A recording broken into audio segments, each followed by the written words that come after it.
नमस्कार, मराठी अपडेट गुरु या यूट्यूब चॅनलवर संपूर्ण महाराष्ट्रातील ज्या लाडक्या बहिणी आहेत तर यांचं हार्दिक स्वागत। तर 1500 रुपये आपल्या बँक खात्यामध्ये जमा होण्यास सुरुवात झालेली आहे। असे अनेक व्हिडिओज आहेत, तर या संदर्भात आपण आजच्या व्हिडिओमध्ये खात्रीशीर माहिती घेणार आहोत। तर मंत्री आदित्य तटकरे यांनी सांगितलं की 26 जानेवारीपर्यंत संपूर्ण महाराष्ट्रातील ज्या लाडक्या बहिणी आहेत तर यांना 1500 रुपये जानेवारी महिन्याचा हप्ता वाटप होणार आहे। तर 26 जानेवारीपूर्वी हे पैसे येणार आहेत। साधारणतः 5 ते 4 दिवसांचा कालावधी डीबीटी पोर्टलद्वारे अख्खा महाराष्ट्रामध्ये ज्या लाडक्या बहिणी आहेत तर यांना हे 1500 रुपये देण्यास लागतो। तर त्यांनी सांगितलं की 26 जानेवारीपूर्वी म्हणजे साधारणतः पाहू शकता की आजपासून हे पैसे आहेत ते डीबीटीद्वारे जमा होऊ शकतात। तर सकाळी नाही आहे तर संध्याकाळपासून देखील ही सुरुवात होऊ शकते। अशा प्रकारे संपूर्ण महाराष्ट्रातील ज्या लाडक्या बहिणी आहेत तर त्यांच्या बँक खात्यामध्ये आता कोणत्याही वेळी हे पैसे जमा होऊ शकतात। संपूर्ण महाराष्ट्रामध्ये एकाच वेळी हे पैसे जमा होणार नाही आहे। साधारणतः 3 ते 4 दिवसांचा कालावधी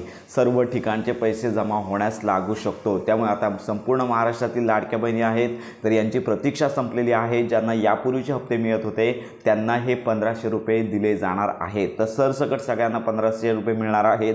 ज्यांचे मागचे हप्ते थकीत होते तर यांना देखील आता या महिन्याचा हप्ता 1500 रुपयेच मिळणार आहे। तर अशा प्रकारे ही महत्त्वाची आणि आनंदाची बातमी इतरांपर्यंत नक्की शेअर करा। मुख्यमंत्री माझी लाडकी बहीण योजनेसंदर्भात खात्रीशीर माहिती आणि मदत मिळवण्यासाठी आपल्या मराठी अपडेट गुरु या यूट्यूब चॅनलच्या कनेक्टमध्ये राहा।